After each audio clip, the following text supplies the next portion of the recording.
दोस्तों हम सांख्यिकी के बारे में चर्चा कर रहे थे। पहले लेक्चर में सांख्यिकी के आपको जो पिछले लेक्चर मैंने बताया था उसमें आपको सारी चीजें बताई थी। सांख्यिकी क्या होती है, आंकड़े क्या होते हैं, आंकड़ों का प्रस्तुतिकरण कैसे किया जाता है, आंकड़े आपको बेसिक चीजें सारी बताई थी कि आंकड़े कितने प्रकार के होते हैं, प्राथमिक आंकड़े, गौण आंकड़े, फिर आपको यहाँ पर मात्रात्मक आंकड़े और गुणात्मक आंकड़े। ये सारी चीजें अगर हमने कर ली थी तो उसके बाद जो हमारे पास सिलेबस में चैप्टर है कि केंद्रीय प्रवृत्ति की माप, क्या चैप्टर आता है सांख्यिकी में, अगर बेसिक आपने कर लिया तो चैप्टर आता है केंद्रीय प्रवृत्ति की माप। केंद्रीय प्रवृत्ति की माप, केंद्रीय प्रवृत्ति के माप आते हैं आपके पास, ये चैप्टर में आपके पास आता है। और इसमें 3 टॉपिक आपके दिए हुए हैं, माध्य, माध्य, माध्यिका, माध्यिका और बहुलक। ये 3 चैप्टर आपके 3 टॉपिक यहाँ पर दिए हुए जो बहुत महत्वपूर्ण हैं। ये 3 टॉपिक अगर आपके दिए हुए हैं दोस्तों तो पर इनको समझने से पहले क्या होता है, माध्य, माध्यिका और बहुलक, ये तीनों चैप्टर तो आपको दिए हुए, तीनों टॉपिक आपको दिए, इनसे तो प्रश्न बनेंगे ही। पर कई बार क्या होता है, इनसे संबंधित बहुत सारी चीजें इनमें ऐड हैं जो टॉपिक में नहीं दी, पर वो हमको पढ़नी पड़ेंगी। उनको पढ़नी पड़ेंगी तो उनमें क्या पढ़ना पड़ेगा दोस्तों, एक चीज मैंने आपको बताई थी, उस पिछले लेक्चर में आपको बताया था, आंकड़े। आंकड़े क्या करते हैं, सूचनाएं प्रदान करते हैं। आंकड़े क्या करते हैं, सूचनाएं प्रदान करते हैं, और यही सांख्यिकी में हम अध्ययन करते हैं, है ना। तो अब आप देखिए, आंकड़े अगर सूचनाएं प्रदान करते हैं, आंकड़े अगर सूचनाएं प्रदान करते हैं, ये चीजें इतनी बेसिक से आपको इसलिए समझाई जा रही है कि अगर थ्योरी क्वेश्चन बन जाए, कभी कभी थ्योरी क्वेश्चन इनसे बन जाता है, तो थ्योरी क्वेश्चन बन जाए तो आप लिख सके। तो आंकड़े क्या करते हैं, आंकड़े सूचनाएं प्रदान करते हैं। ये मैथ का लेक्चर है लेकिन इस सूचना यहाँ पर आपको थ्योरी जैसा लगेगा, यहाँ पर सूचनाएं प्रदान करते हैं, अगर आंकड़े सूचनाएं प्रदान करते हैं, सूचना देते हैं, अगर कोई आंकड़ा सूचना देता है तो आंकड़ों का दोस्तों प्रस्तुतिकरण करना बहुत महत्वपूर्ण है। अगर आपको कोई सूचना किसी तक पहुंचानी है तो आप किस रूप में उस सूचना को पहुंचा रहे हैं, किस रूप में उसको प्रस्तुत कर रहे हैं, ये बहुत महत्वपूर्ण होता है। तो आंकड़े अगर सूचनाएं प्रदान करते हैं, तो आंकड़ों से आपको क्या सबसे पहली चीज चाहिए, आंकड़ों से आपको एक चीज चाहिए दोस्तों, जिसका नाम होता है आंकड़ों का प्रस्तुतिकरण। आंकड़ों का प्रस्तुतिकरण,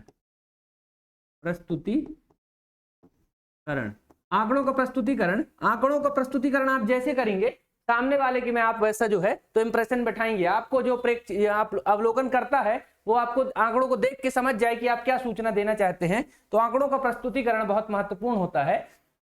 आंकड़ों का प्रस्तुतिकरण क्या होता है दोस्तों, जो प्रेक्षक है, जो प्रेक्षण करके आंकड़े लेकर आया है, तो आंकड़ों को कुछ इस तरह से दर्शाए, आंकड़ों को कुछ इस तरह से दर्शाए कि देखने वाले को या जो अवलोकन करता है उसको उस सहज ढंग से आराम से समझ में आ जाए, उसको कोई दिक्कत ना आ जाए, एक अवलोकन में एट ए ग्लांस उसको सारी चीजें समझ में आ जाए, एक झलक में सारी चीजें समझ में आ जाए। तो उस तरह से आंकड़ों का प्रस्तुतिकरण अपन को करवाना है। तो आंकड़ों के प्रस्तुतिकरण करने के लिए दोस्तों, यहाँ पर आंकड़ों का प्रस्तुतिकरण जो है आपका यहाँ पर प्रस्तुतिकरण के लिए आपको चार टाइप की मेथड है, और भी हो सकती है पर हमारे को 3-4 देख लेनी है, 3-4 मेथड देख लेनी है, जिससे आपका क्या होगा, सारी चीजें संतुलित हो जाएंगी, संतुलित हो जाएंगी। सबसे पहली चीज आपके पास है दोस्तों दंड आलेख। क्या नाम है, दंड आलेख। मैंने आपको पिछले लेक्चर में थोड़ा इंट्रो दिया था, दंड आलेख। दूसरी चीज है आपके पास दोस्तों आयत चित्र है। तीसरी चीज है आपके पास दोस्तों, एक है बहुभुज है आपके पास, बहुभुज तो बारंबारता बहुभुज भी बोलते हैं, एक बहुभुज होता है आपके पास। एक आपके पास होता है दोस्तों, चौथी चीज आपके पास होती है जिसका क्या नाम है दोस्तों, बहुभुज के बाद पाई चार्ट आपके पास है। क्या है, पाई चार्ट। ये 3-4 चीजें आंकड़ों के प्रस्तुतिकरण के लिए हैं। दंडालेख से आंकड़ों को दर्शाया जाएगा, आयत चित्र से दर्शाया जाएगा, बहुभुज से दर्शाया जाएगा और पाई चार्ट से दर्शाया जाएगा। एक एक करके इन चीजों को देखेंगे और समझेंगे। इन चीजों को आपको खाली समझ लेना है, इनसे संबंधित प्रश्न आएंगे, ये प्रश्न नहीं आएंगे, है ना। इनसे संबंधित प्रश्न आएंगे। अगर कहीं दंडालेख बना मिल गया, कहीं दंडालेख दिख गया प्रश्न के अंदर, तो हम उससे घबराएं ना, हम उससे जो है तो आप संघर्ष करके और सवाल को निकाल के ले जाएं। इसलिए ये चीजें आपको बताई जाएंगी। दंडालेख बताया जा रहा है आपको, सबसे पहले आपको बताया जा रहा है दंड आलेख। क्या बताया जा रहा है, दंड आलेख बताया जा रहा है आपको, ठीक है। सबसे पहला पॉइंट, अगर ये 3 नंबर में कहीं पूछ भी लेता है या 5 नंबर में इससे संबंधित कोई थ्योरेटिकल क्वेश्चन आता है, तो आपको सबसे पहला पॉइंट तो यही लिखना है कि आंकड़ों के प्रस्तुतिकरण की एक विधि है। क्या है? आंकड़ों के प्रस्तुतिकरण की एक विधि है। ये दंडालेख आंकड़ों को प्रस्तुत करने की, आंकड़ों को दिखाने की एक विधि है। इसमें हम क्या करते हैं दोस्तों, इस दंडालेख में हम क्या करते हैं कि इसमें जो है आंकड़ों को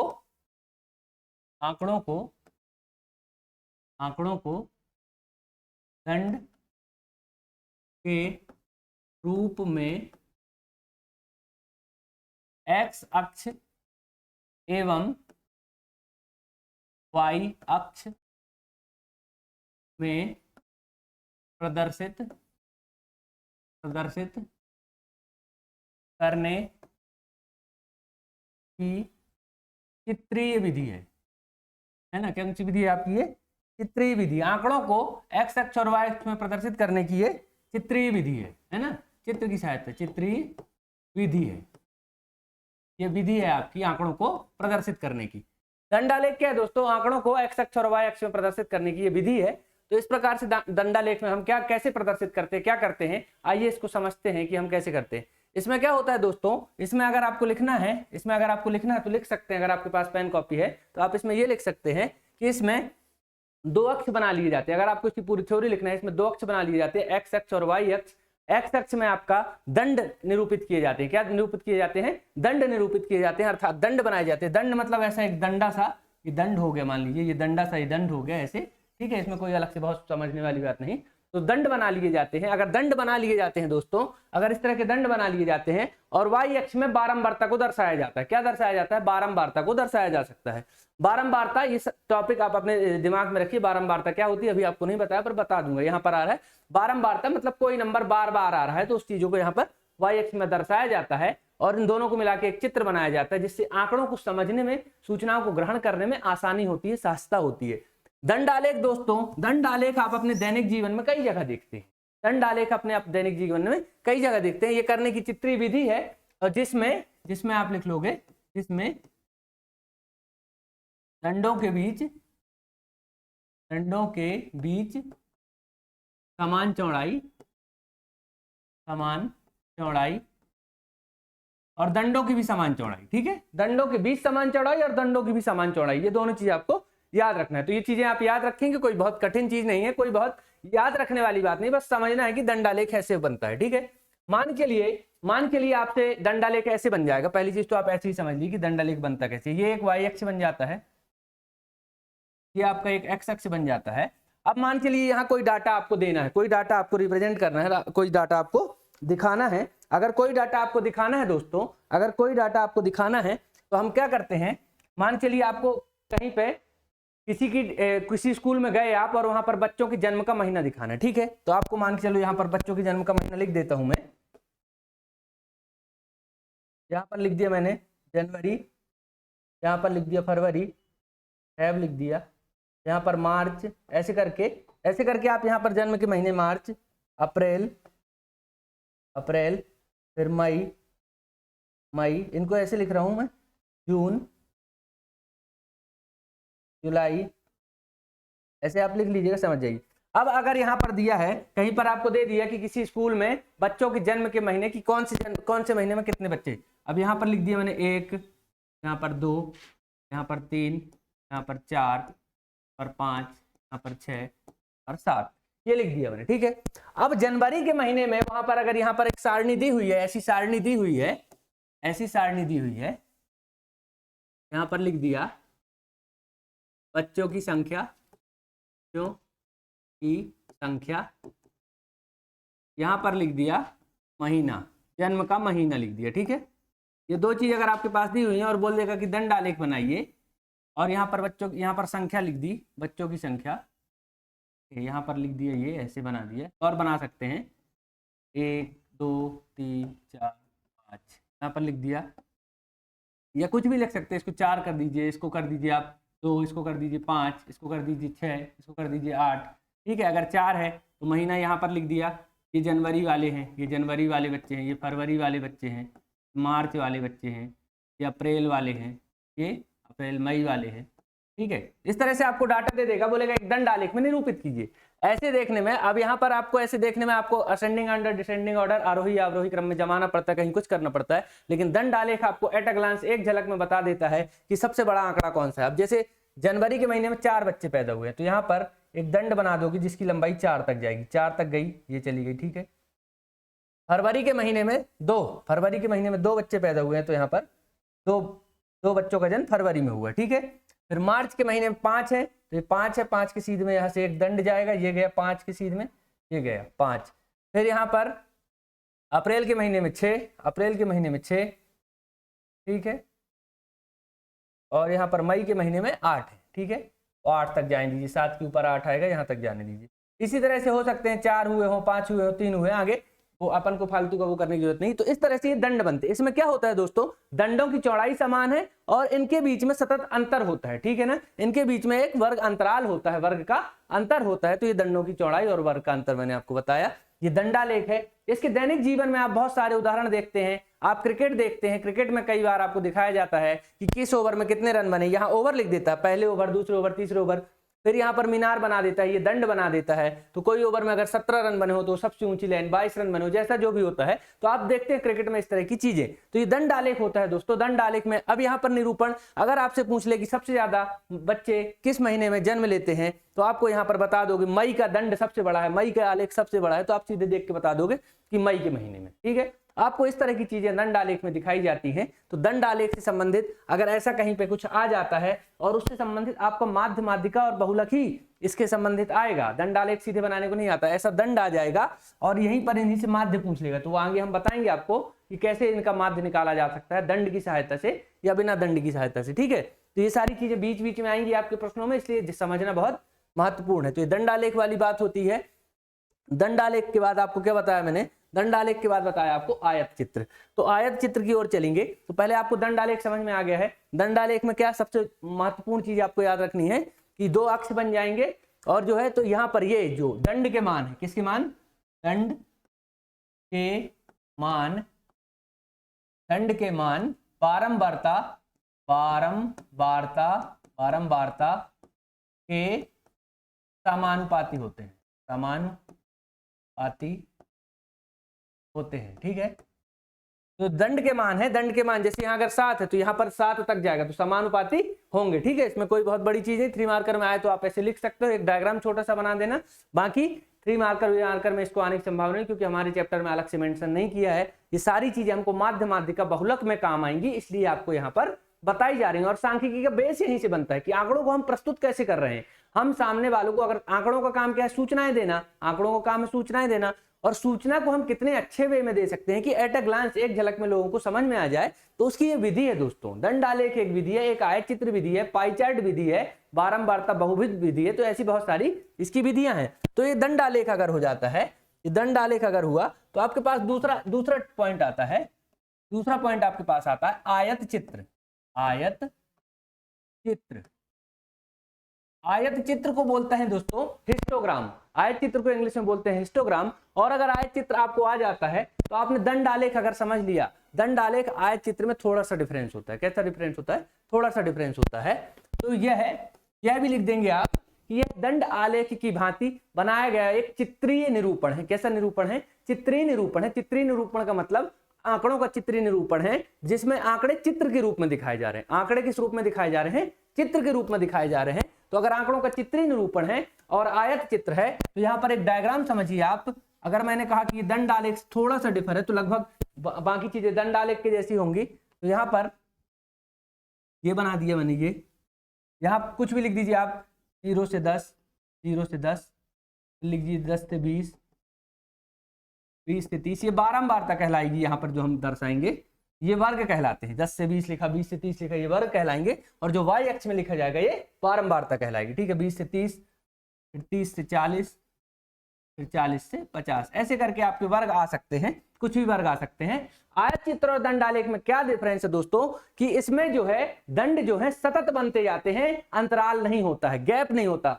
आपने दंड आलेख में देखा है, देखिए यहाँ पर दंडों के बीच में क्या है, आपका गैप है। यहाँ पर दंडों के बीच में गैप है ना, व्हाइट कलर का ये गैप दिख रहा है, तो दंडों के बीच में गैप होता है दंड आलेख में, जबकि आयत चित्र में दंडों के बीच में कोई गैप नहीं होता, ये सतत श्रेणी के दंड होते हैं, ठीक है ना, सतत बनते जाते हैं। जैसे यहां मान के लिए अगर रहे, यहाँ 0 रहे, यहाँ 5 रहे, यहाँ 10 रहे, यहाँ भी कुछ कर लेते हैं, एक सेकेंड बड़ा हो जाएगा नहीं तो अपना ये, यहाँ पर इसको 0 0 2 फिर 4 फिर आप कर लीजिए 6 फिर कर लीजिए 8 कर लीजिए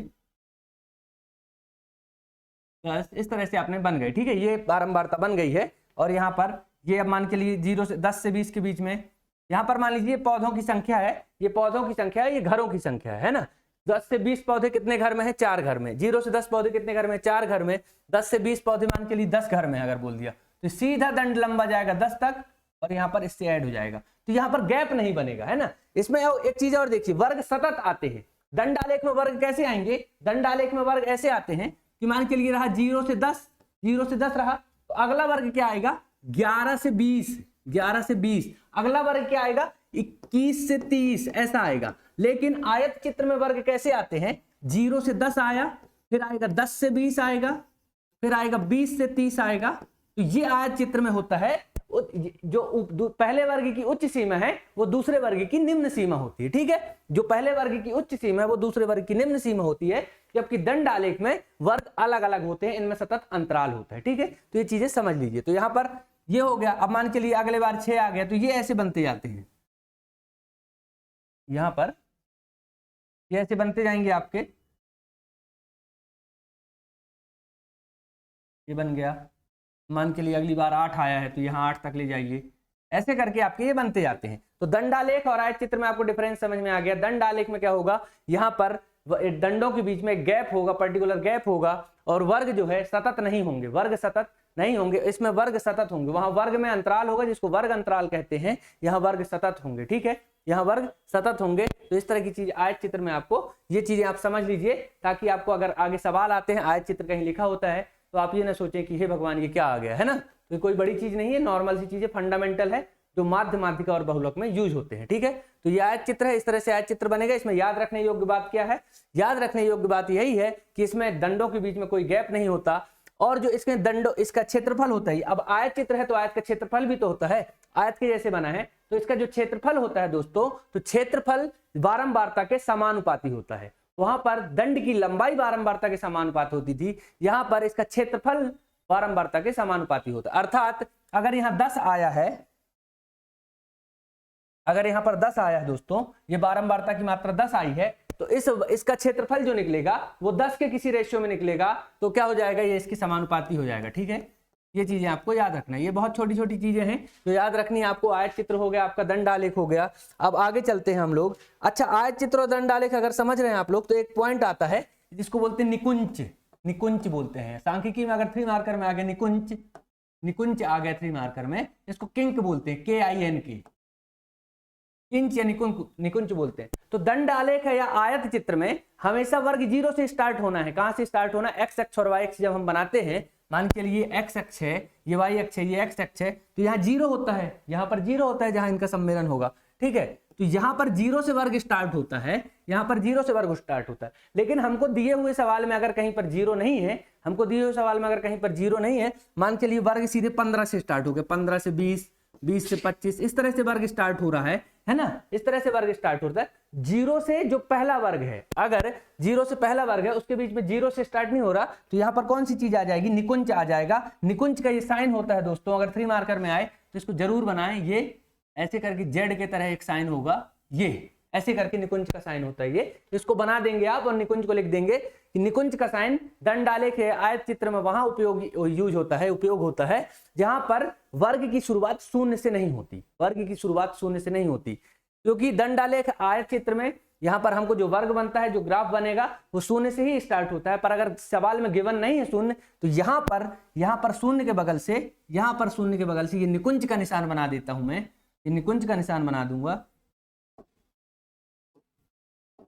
ये बन जाएगा आपका निकुंज का निशान, ठीक है। तो ये निकुंज कहलाता है, 3 मार्कर के लिए इंपॉर्टेंट है। अगर कहीं आ जाए तो ये मत सोचना कि क्या हो गए, बहुत नई चीज आ गई। ठीक है, तो ये निकुंज का निशान आपके सामने रहेगा। निकुंज का क्या होता है कि अगर कोई वर्ग शून्य से स्टार्ट नहीं हो रहा, जीरो से स्टार्ट नहीं हो रहा, तो उस वर्ग के बाद ये निशान बना दिया जाता है। ये वर्ग का क्या कहला जाएगा, ये वर्ग का कहला जाएगा कि जीरो का रिप्रेजेंटेटिव है, ये जीरो को रिप्रेजेंट कर देगा अगर जीरो वहां पर नहीं दिया। 15 से 20 से 30 से कुछ से वर्ग कई बार 30 से स्टार्ट हो गए, 100 से स्टार्ट हो गए कि 100 से 200 लोग इतने हैं, 200 से 300, तो ऐसा निकुंज बन जाता है। ये एक्स अक्ष और वाई अक्ष दोनों पर बनता है। ठीक है, ये निकुंज बन गया, ये निकुंज भी आप समझ गए। इसके बाद हमारे पास हमारे दंड आलेख पढ़ा हमने आयत चित्र पढ़ा। अब हम पढ़ते हैं बारंबारता बहुभुज। क्या पढ़ते हैं, बारंबारता बहुभुज। तीसरी चीज हमारे पास है बारंबारता, बारंबारता बहुभुज। बारंबारता बहुभुज आपको पढ़, बारंबारता बहुभुज क्या है दोस्तों, जब आप दंड आलेख और आयत चित्र समझ गए हैं, तो अगर आयत चित्र आप समझ गए हैं तो आयत चित्र में मैंने आपको एक चीज बताई है, वर्ग। चलिए 2 मिनट वर्ग बताता हूं आपको एक बार फिर से। वर्ग क्या होगा, वर्ग, वर्ग या वर्ग अंतराल, वर्ग अंतराल जो आपको सवाल में जैसे आपको दे दिया कि 10 से 20, 10 से 20 ये दे दिया, 20 से 30, तो ये क्या कहलाते हैं दोस्तों, वर्ग कहलाते हैं। क्या कहलाते हैं, वर्ग कहलाते हैं। ये एक श्रेणी या वर्ग कहला गया कि 10 से 20 के बीच में इतनी चीजें, इतनी बारंबारताएं, इतने छात्र हैं, इतने रन हैं, इतनी महिलाएं हैं, इतने पुरुष हैं, इतने बच्चे हैं, जो भी है, तो ये वर्ग दे देता है कि इस वर्ग के बीच में इतने इतने हैं। ठीक है, अगर ये दे देता है आपको तो इस वर्ग अंतराल में, इसको वर्ग अंतराल कहते हैं। ठीक है, और इसको वर्ग बोलेंगे दोस्तों। और इसके बाद जो यहाँ पर इनका जैसे 10 है और 10 से 20 गई है सीमा, 10 से 20 गई है, तो आपका क्या होता है, जो 10 है, 10 इसको क्या कहलाता है, ये निम्न वर्ग सीमा कहलाता है। निम्न वर्ग सीमा, निम्न वर्ग सीमा 10 कहलाता है। और जो 20 है यहाँ पर, जो 20 लिखा हुआ है, 10 से 20 लिखा हुआ, तो 20 कहलाता है उच्च वर्ग सीमा, उच्च वर्ग सीमा। ठीक है, और अगर वर्ग अंतराल निकालना है आपको, क्या निकालना है, वर्ग अंतराल निकालना है, वर्ग अंतराल। तो वर्ग अंतराल का फॉर्मूला आपके पास है कि निम्न वर्ग सीमा, निम्न वर्ग सीमा प्लस उच्च वर्ग सीमा, उच्च वर्ग सीमा या ऊपरी वर्ग सीमा डिवाइडेड बाई 2। ठीक है, डिवाइडेड बाई 2, यहां से निकल आता है वर्ग अंतराल। ठीक है, तो यहां से वर्ग अंतराल निकल आता है, इसी को वर्ग चिन्ह भी बोल देते हैं। वर्ग चिन्ह ये क्या करेगा दोस्तों, ये पूरे वर्ग को रिप्रेजेंट करता है। जैसे आपका औसत निकलता है ना, ये वही तो है औसत ही तो, निम्न वर्ग सीमा उच्च वर्ग सीमा दोनों को जोड़ के 2 का भाग दे दिए, ऐसे औसत माध्य जो भी कहते हैं आप, वो निकलता है। तो मैंने आपको क्या बताया था, बहुत सारे आंकड़े दिए हो, उनका औसत निकाल दो, तो वो उसका क्या करता है, प्रतिनिधित्व करता है। वो एक शब्द ये बता देता है कि इसके आसपास की चीजें इतनी इतनी रही होंगी।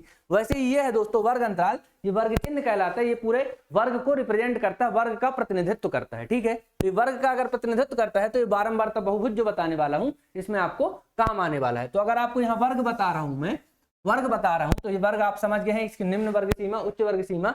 और जो 10 से 20 है, 10 से 20 है, ये क्या कहलाती है, वर्ग की चौड़ाई या वर्ग का माप, जो इनके बीच का अंतर होगा, उच्च वर्ग सीमा, उच्च वर्ग सीमा एवं निम्न वर्ग सीमा, उच्च वर्ग सीमा और निम्न वर्ग सीमा के बीच का जो अंतर होगा वो क्या कहलाएगा दोस्तों,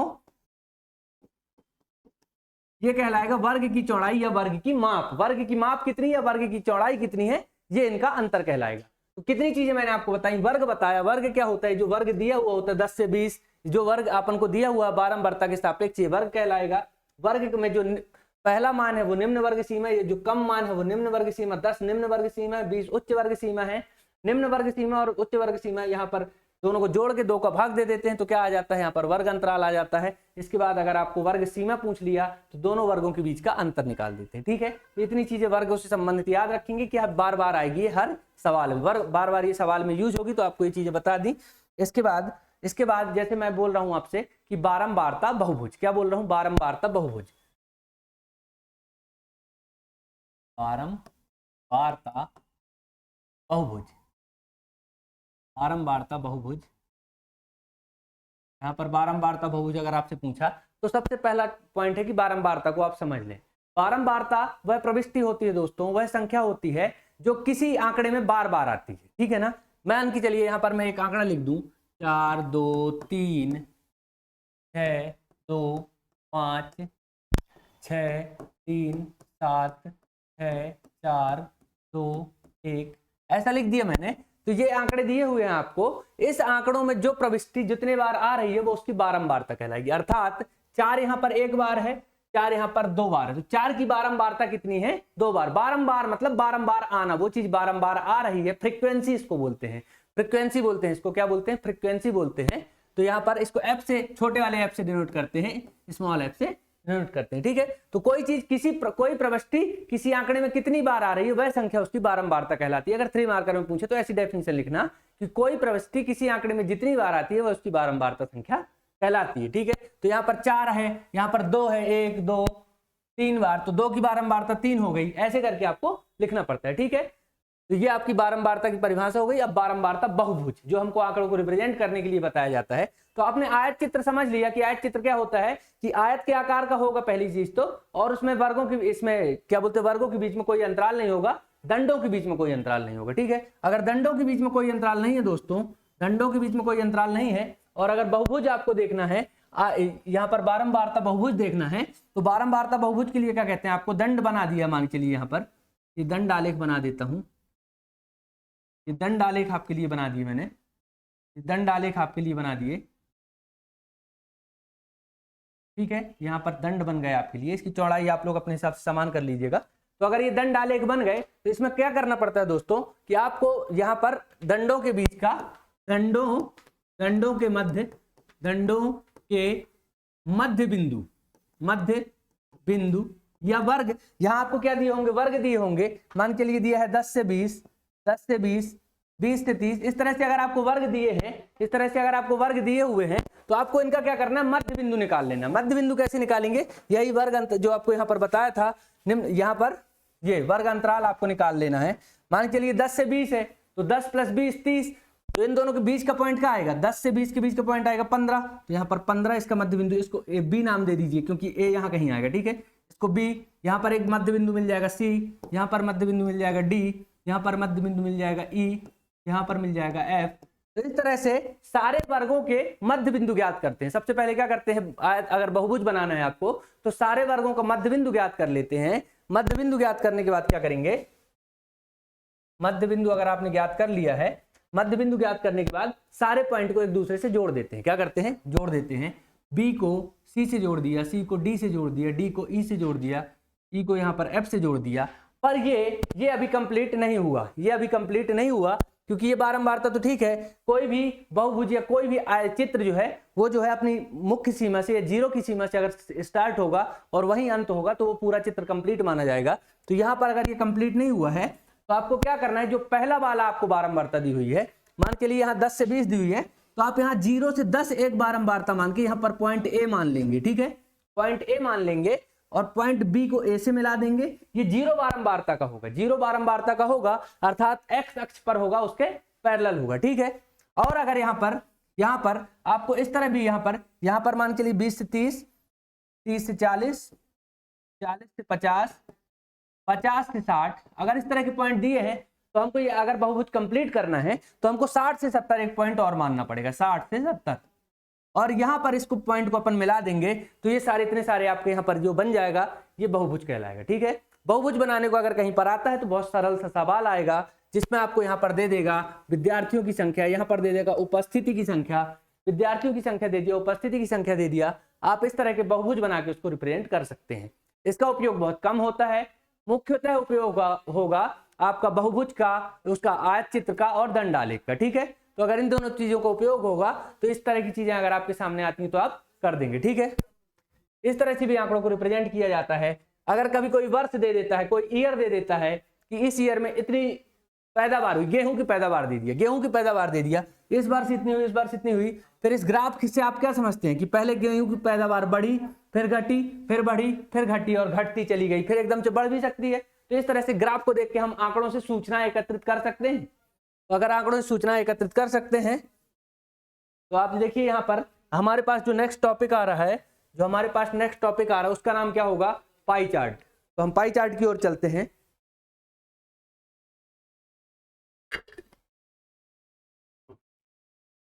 पाई चार्ट की ओर चलते हैं। तो पाई चार्ट में आप क्या दर्शा सकते हैं, कैसी सूचना उसमें रिप्रेजेंट कर सकते हैं। पाई चार्ट, चौथा पॉइंट है पाई चार्ट। पाई चार्ट है, ठीक है। पाई चार्ट में क्या होता है दोस्तों, पाई चार्ट में भी आंकड़ों को ही हम रिप्रेजेंट करते हैं, पाई चार्ट में भी हम आंकड़ों को ही रिप्रेजेंट करते हैं। कैसे रिप्रेजेंट करते हैं समझिए। आपको कोई चीजें यहां दे दी कि मान चलिए आपका वायुमंडल है, आपके वायुमंडल में दे दिया गैसों का प्रतिशत, ठीक है, कि हाइड्रोजन इतने प्रतिशत, हीलियम इतने प्रतिशत, कार्बन डाइऑक्साइड इतने प्रतिशत, ये इतने प्रतिशत। या फिर पृथ्वी दे दिया, पृथ्वी को दे दिया कि यहाँ पर ये तत्वों का परसेंट दे दिया, पर्वत पहाड़ मैदानों का अलग अलग प्रतिशत दे दिया। इसको हम पाई चार्ट में कैसे दर्शाते हैं, पाई चार्ट में दर्शाने का एक तरीका होता है दोस्तों। पाई चार्ट के लिए आप यहाँ पर एक सर्कल बना लेते हैं, सर्कल, ठीक है, सर्कल आपने बना लिया। अब सर्कल आपको पता है ये 360 डिग्री का होता है, 360 डिग्री का होता है। अगर 360 डिग्री का है तो इसको परसेंट के हिसाब से डिवाइड कर लेते हैं। अगर कोई चीज आपको दी है कि यहाँ पर मान के लिए इस गैस में किसी गैस का मिश्रण या सांद्रण इसमें 50% है, 50 का मतलब आप समझ जाइए कि वो इस पाई चार्ट में 180 आएगा। कितना आएगा, क्योंकि यहाँ पर 360 है। एक पाई चार्ट की टोटल वैल्यू 360 डिग्री होती है, क्योंकि ये सर्कल में बन रहा है, ठीक है। तो अगर 360 डिग्री होती है तो 50% का मतलब 180 होगा। और अगर यहाँ पर 20% अगले गैस की दे दी, यहाँ पर दे दिया 20, 50, 20 और 10 ऐसे दे दिया आपको, तो आप इन सब से यहाँ पर डिवाइड करके निकाल सकते हैं। यहाँ अगर इसका 20% आपको निकालना है तो 36 दूनी 72 आ जाएगा, 72, फिर यहाँ पर फिर 72 आ जाएगा, और यहाँ पर 10 से आप कर लेंगे तो 36 आ जाएगा, ठीक है। तो इस तरह की चीजें आपके पास आ जाएंगी। अब इस पाई चार्ट में अगर आपको डिवाइड दिखाना है, इन चीजों को दिखाना है, तो इस डिग्री के एंगल बना लीजिए। मान के चले आपसे ऐसे ही जनरली समझिए, अगर आपसे मैं कहूं कि लगभग 70% लोग हिंदी बोलना पसंद करते हैं, 70% लोग हिंदी बोलना पसंद करते हैं, 20% लोग इंग्लिश बोलना पसंद करते हैं, और 10% लोग कुछ बोलना पसंद नहीं करते, उनको किसी से कोई मतलब नहीं, मौन धारण करना चाहते हैं। तो क्या होगा, अब उसको पाई चार्ट में अगर आपको दर्शाना है, तो अगर मैंने आपसे कहा 70% अगर लोग हिंदी बोलना पसंद करते हैं, तो आपको 70% लोग दोस्तों इस गोले का 70% कम से कम भाग लेना होगा। कितना भाग लेना होगा, 70%। आपको पता है ये आधा कर देता हूं तो 50%, ये आधा और कर देता हूं तो 25%, ठीक है। इसको क्वार्टर बोलते हैं, इसको हाफ बोलते हैं, इसको फुल बोलते हैं, खंबा नहीं बोलते। अलग अलग लोगों का दिमाग अलग अलग चलता है कि अगर क्वार्टर बोलते हैं, हाफ बोलते हैं, तो पूरे वाले को खंबा बोलते होंगे। नहीं, ये क्वार्टर है, ये हाफ है, और ये फुल, ठीक है। ये पूरा सर्किल है, सेमी सर्किल, क्वार्टर सर्किल, जो भी बोलते हैं, ठीक है, इंग्लिश वाले। तो यहाँ पर ये चीज हो जाती है आपकी। और अगर ये चीज आपके पास दी हुई है, तो आपको अगर मैंने बोला कि 70% लोग हिंदी बोलना पसंद करते हैं, तो अब आपको पता 50% आधा होता है। ये गोला फिर से बना देता हूं, एक सर्कल फिर से बना देता हूं। तो 50% आधा होता है, और 25% में लगभग इतना भाग यहाँ पर कवर हो रहा है 75 में, तो इससे थोड़ा सा कम होगा 70 में। तो कैसे बनेगा, ऐसे करके और ऐसे, ये बन गया, ठीक है। ये 70% बन गया, क्योंकि 75 तो पूरा सीधे चला जाता। अब मैंने बोला आपसे कि 20% लोग इंग्लिश बोलना पसंद करते हैं, 20% लोग अगर इंग्लिश बोलना पसंद करते हैं, तो ये 25 होता है, तो इसका थोड़ा सा कम यहाँ पर कर दीजिए 20, ठीक है। ये 20% हो गया। अब बाकी का जो बचेगा 10%, वो कुछ बोलना पसंद नहीं करेंगे। क्या करेंगे, कुछ बोलना पसंद नहीं करेंगे, ऐसा, उनको कुछ नहीं बोलना, भाड़ में जाए दुनियादारी, अपने धुन में रहो तिवारी। तो वो वाली हालत है, उनको कोई मतलब नहीं दुनियादारी से। तो वो क्या करेंगे, शांति से बैठे रहेंगे। तो यहाँ पर आप लिख देंगे, रिप्रेजेंट कर देंगे। आपने पेंसिल या जिससे भी वहां पर पेंसिल लेके अगर जाते हैं आप, तो यहाँ पर लिख देंगे 70%, और साथ में लिख देंगे हिंदी। क्या लिख देंगे, हिंदी बोलना पसंद करते हैं, तो हिंदी लिख दीजिए। और यहाँ पर 20% लोग इंग्लिश लिख दीजिए, अंग्रेजी लिख देंगे, अंग्रेजी। और यहाँ पर 10% कुछ नहीं बोलना पसंद करते, कुछ बोलना पसंद नहीं करते, ठीक है। सोनिया गांधी जैसे हैं, कुछ बोलना पसंद नहीं करते। तो इस तरह के लोग हैं यहाँ पर। तो इस तरह से पाई चार्ट में अब आपको देख के समझ में आ जाती है चीजें कि कितने प्रतिशत लोग क्या बोलना पसंद करते हैं। तो ये होता है पाई चार्ट। यहाँ भी आंकड़ों का हम क्या करते हैं, प्रस्तुतिकरण करते हैं। एक झलक में ही अवलोकन करता या प्रेक्षण करता समझ जाता है कि आप उसको क्या बताना चाहते हैं, ठीक है। तो इस तरह से 3-4 विधियां हो गई आपकी।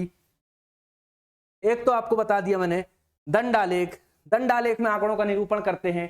इसके बाद मैंने आपको बता दिया आयत चित्र बता दिया, आयत चित्र में आंकड़ों का निरूपण करते हैं, और एक झलक में आंकड़े समझ में आते हैं। आप ये सारी चीजें, जैसे क्रिकेट के मैच का उदाहरण मैंने आपको बताया, तुरंत दिखाता है सामने, और ओवर दिखा देता है नीचे, यहाँ बैट्समैन के रन दिखा देता है, यहाँ बैट्समैनों के नाम दर्शा देता है। इस तरह की चीजें आपको देखने को मिलती रहती है, ठीक है।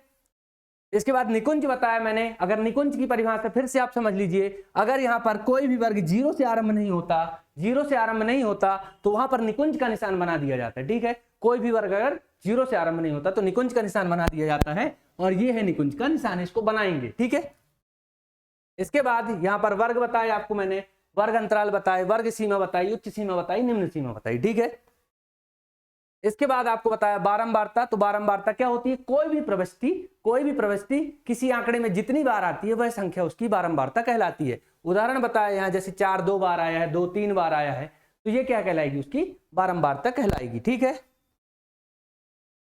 इसके बाद पाई चार्ट बताया। पाई चार्ट बहुत सिंपल सी चीज है, आप लोग बनाते रहते हैं।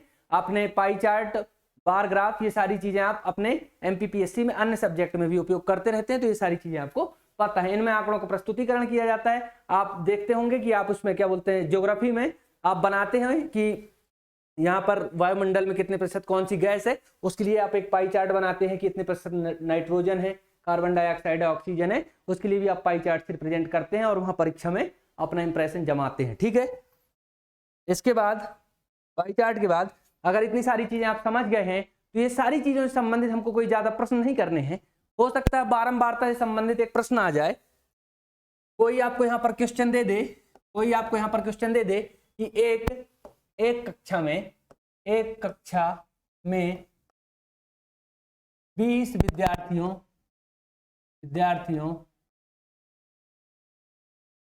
की उपस्थिति निम्नानुसार दर्ज की गई।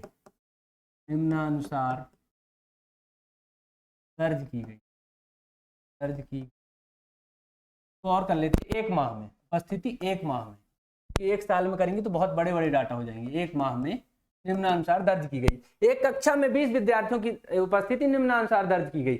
20 विद्यार्थी हैं और वो आते हैं, उनकी उपस्थिति दर्ज की गई कि एक महीने में कौन कितने दिन आता है।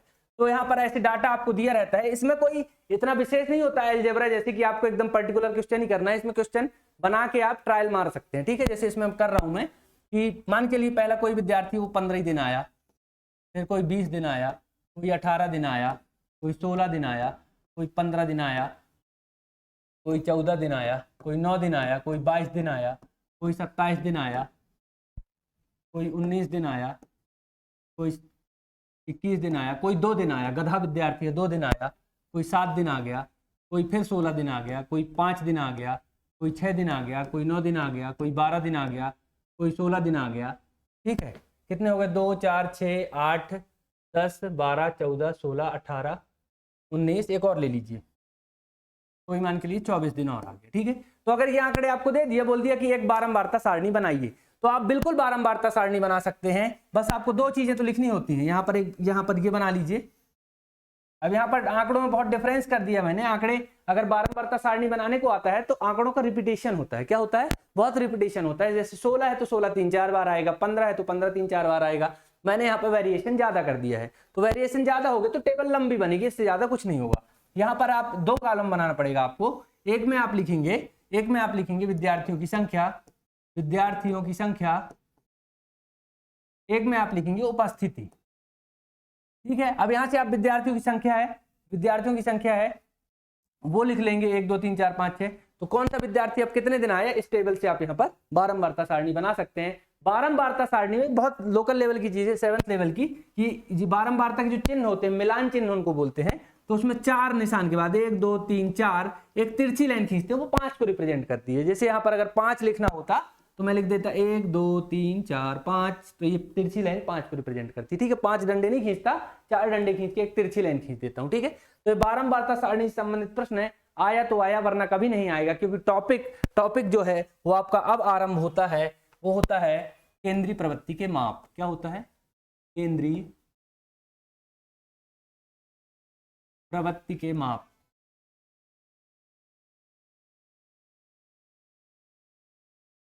इसमें आपको 3 टॉपिक मिलते हैं। माध्य मिलता है, इसमें आपको माध्यिका मिलती है, इसमें आपको बहुलक मिलता है।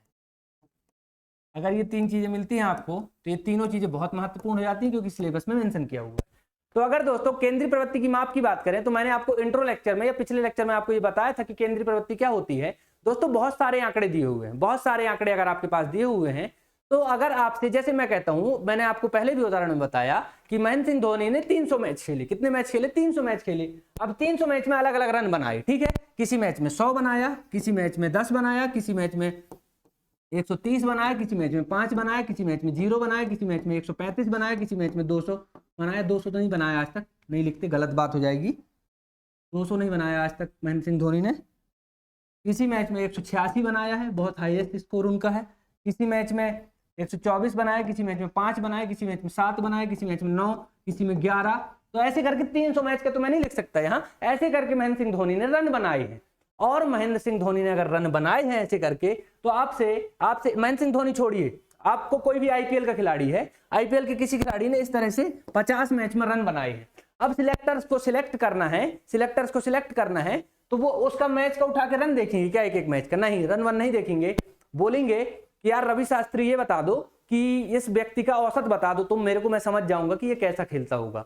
तो रवि शास्त्री ने कहा कि इनका भैया औसत है आपका 45 का औसत है। 45 का औसत है मतलब का क्या हुआ? 300 मैच खेले हैं बंदे ने और हर मैच में लगभग 45 रन बनाए। सब में नहीं बनाए, किसी में तो 5 भी बनाए, किसी में 0 बनाया है, और किसी में 130 बनाए हैं, किसी में 186 बनाए हैं। तो इनका औसत लगभग हर मैच का औसत 45 रन का है, ठीक है। तो यहां पर बता दिया गया। तो रवि शास्त्री ने बोला कि यहाँ पर इंडिया है, ये यहाँ पर तो 70 के औसत वाले खिलाड़ी हैं, तो इसको बाय बाय बोल दो। क्या बोल दो? बाय बाय बोल दो। तो औसत देख के यहाँ पर क्या हो गया? सूचनाएं मिल गई। मतलब ये जो इतने सारे आंकड़े हैं, इसकी केंद्रीय प्रवृत्ति या प्रतिनिधि डाटा क्या बन गया? ये 45 बन गया। ये 45 इसका एवरेज निकाल लिया, इसका औसत निकाल लिया। तो ये आंकड़ों को केंद्र संकेंद्रण एक अंक पर हो रहा है। इतने सारे आंकड़ों का संकेंद्रण एक अंक पर हो रहा है। किसी से कहा कि भाई इसने इतनी अच्छी बॉलिंग की है, इसने इतनी अच्छी बॉलिंग की है, 100 मैच में लगभग इसने 86-87 विकेट ले लिए हैं, ठीक है। तो उसका अब यहां पर निकाल लेंगे कि पर मैच कितने विकेट लेता है, लगभग पर मैच कितने विकेट लेता है। 1 विकेट भी नहीं ले रहा है पर मैच, क्योंकि 100 मैच में अगर 100 विकेट लेता तो पर मैच 1 विकेट होता। तो सिलेक्टर्स बोलेंगे रहने दो, पूरे मैच के विकेट नहीं देख रहे हैं वो। हो सकता है किसी एक मैच में उसने 5 विकेट भी लिए हों, किसी एक मैच में 5 विकेट भी लिए हों, पर सिलेक्टर्स को उससे कोई मतलब नहीं। तो ये केंद्रीय प्रवृत्ति है। बहुत सारे आंकड़ों को कोई एक डाटा रिप्रेजेंट करे तो वो उसकी केंद्रीय प्रवृत्ति है, ठीक है। बहुत सारे आंकड़े हैं, तो बहुत सारे आंकड़ों को तो हम हर किसी को बता नहीं सकते। अब जैसे आपके 10वीं में नंबर आते हैं या 12वीं में नंबर आते हैं, किसी अब आपके नंबर आ गए किसी सब्जेक्ट में 65, किसी में 70, किसी में 82, किसी में कुछ आ गए, तो आप क्या करते हो? इनका 1% बता देते हो कि 100 में से इतने आए, भाई मेरे 72% आए हैं, मेरे 77% आए हैं। तो ये आपके आंकड़ों को क्या संकेंद्रण कर रहा है ना, वो आपके आंकड़ों को क्या कर रहा है? केंद्रीय प्रवृत्ति को बता रहा है, जिससे हमको एग्जैक्ट आपके बारे में जानकारी मिल रही है। अब हो सकता है आपके परसेंट 45 ही आए हों, लेकिन आपके गणित में 90 नंबर आए हों, तो पर आपका क्या है? रिप्रेजेंटेशन कौन कर रहा है? 45 कर रहा है, ठीक है। तो इस तरह से ये केंद्रीय प्रवृत्ति होती है किन्हीं भी आंकड़ों की, जो सारे आंकड़ों का एक सेंट्रलाइज्ड पॉइंट बताती है। तो इसमें हम चलते हैं। सबसे पहला पॉइंट है माध्य। कौन सा पॉइंट है? माध्य। तो चलते हैं माध्य की ओर। माध्य, इसको अंग्रेजी मीडियम वाले मीन बोलते हैं, ठीक है। इंग्लिश मीडियम वाले इसको मीन बोलते हैं, अपन लोग इसको माध्य बोलते हैं, ठीक है। एमपीपीएससी के पेपर में माध्य लिखा मिलेगा, टेंशन लेने की कोई बात नहीं है। तो अगर माध्य बोलते हैं दोस्तों, तो माध्य की एक डेफिनेशन होती है। माध्य की एक डेफिनेशन होती है, डेफिनेशन फॉर्मूले के फॉर्म में। डेफिनेशन किस फॉर्म में? फॉर्मूले के फॉर्म में। डेफिनेशन होगी फॉर्मूले के फॉर्म में कि कुल आंकड़ों का योग, आंकड़ों का, अब देखिए अलग अलग जगह अलग अलग चीजें मिल सकती हैं। आंकड़ों का, प्रेक्षणों का, कुछ भी मिल सकता है। कुल आंकड़ों का योग बटे आंकड़ों की संख्या, आंकड़ों की संख्या, ये होता है माध्य। तो माध्य की अगर 3 नंबर में डेफिनेशन आ गई, एमपीपीएससी में पहले पूछी जा चुकी है, तो आप यही लिखेंगे, आंकड़ों के योग में से आंकड़ों की संख्या, आंकड़ों के योग को आंकड़ों की संख्या से विभाजित करने पर माध्य प्राप्त होता है। आंकड़ों के योग से आंकड़ों की संख्या, आंकड़ों के योग को आंकड़ों की संख्या से आप विभाजित कर दीजिए, ठीक है। अब आंकड़ों का योग है, आंकड़े बहुत सारे आपके साथ हो सकते हैं। माध्य दोस्तों औसत का ही प्रतिरूप है। औसत जो आप लोग पढ़ते थे, अभी तो अपने चैप्टर में नहीं है पर आपने पढ़ा होगा, औसत या एवरेज, इसका ही एक प्रतिरूप है माध्य, ठीक है। तो इसको एवरेज या औसत का प्रतिरूप जो है माध्य है। सेंट्रलाइज्ड प्रवृत्ति, जो केंद्रीय प्रवृत्ति हम पढ़ रहे हैं, तो उसके अनुसार ये पहली टॉपिक आपके पास माध्य। तो माध्य क्या होता है दोस्तों? माध्य होता है, माध्य आंकड़ों का योग बटे आंकड़ों की संख्या। आंकड़े क्या है, जो आपको गिवन होंगे, डाटा आपको दिया होगा। एक चीज और समझ लीजिए दोस्तों, जो माध्य माध्यिका बहुलक है, जो माध्य माध्यिका बहुलक है, ये दो प्रकार से हमको पढ़ना है। कैसे पढ़ना है दोस्तों? पहली चीज तो हमको पढ़ना है अवर्गीकृत आंकड़ों के लिए, अवर्गीकृत आंकड़े, अवर्गीकृत आंकड़ों के लिए, और पढ़ना है वर्गीकृत आंकड़ों के लिए, वर्गीकृत आंकड़ों के लिए। तो हम माध्य भी दोनों के लिए पढ़ेंगे, वर्गीकृत आंकड़ों के लिए और अवर्गीकृत आंकड़ों के लिए। वर्गीकृत आंकड़े और अवर्गीकृत आंकड़े क्या होते हैं दोस्तों? ये होते हैं जैसे अगर कोई वर्ग दिया हुआ है, निश्चित कोई वर्ग दिया हुआ है, जैसे आपको यहाँ पर कोई डाटा ऐसे ही दे दिए 7 5 3 2 4 3 7 9, ये दे दिया, इसमें कोई वर्ग है क्या? अवर्गीकृत है, ऐसे ही फैले हुए आंकड़े हैं, फैले हुए आंकड़े हैं, अवर्गीकृत आंकड़े हैं। और यहाँ पर कोई वर्ग आपको दे रहा है बकायदा कि 10 से 20 नंबर पाने वाले 4 छात्र हैं, 20 से 30 नंबर पाने वाले 2 छात्र हैं, 30 से 40 नंबर पाने वाले 6 छात्र हैं। तो पर्टिकुलर वर्ग बता रहे हैं, 10 से 20 एक वर्ग है, एक क्लास है कि 10 से 20 वाले कितने हैं, 20 से 30 वाले कितने हैं, 30 से 40 वाले कितने हैं। तो ये आपको एक वर्ग बता रहा है, पर्टिकुलर क्या बता रहा है? आपको एक वर्ग बता रहा है। तो यहाँ पर आपको वर्ग, वर्गीकृत आंकड़े और अवर्गीकृत आंकड़े। अवर्गीकृत आंकड़ों के लिए हम माध्य माध्यिका बहुलक पढ़ेंगे और वर्गीकृत आंकड़ों के लिए माध्य माध्यिका बहुलक पढ़ेंगे। ये दोनों के लिए अलग अलग होता है, ठीक है। तो आपको अगर यहाँ पर अवर्गीकृत आंकड़ों के लिए अगर माध्य माध्यिका बहुलक हम पहले पढ़ रहे हैं, तो उसमें सीधा सीधा फॉर्मूला है कि कुल आंकड़ों का योग बटे आंकड़ों की संख्या। अब आंकड़े कैसे हो सकते हैं दोस्तों? बहुत सारे आंकड़े हो सकते हैं, x1 x2 x3 x4 x5, ठीक है। ऐसे कर करके xn तक हो सकते हैं आपके आंकड़े, ठीक है।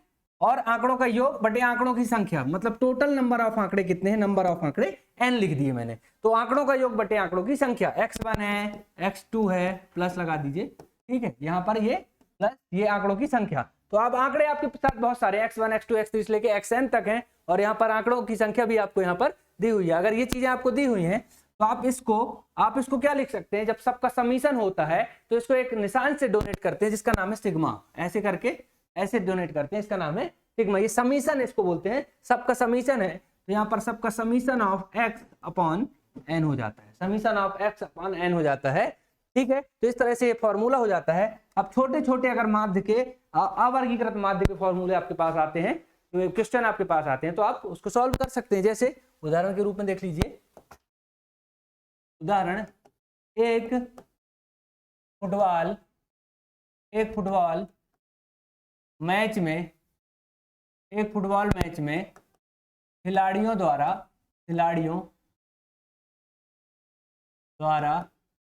किए गए गोल,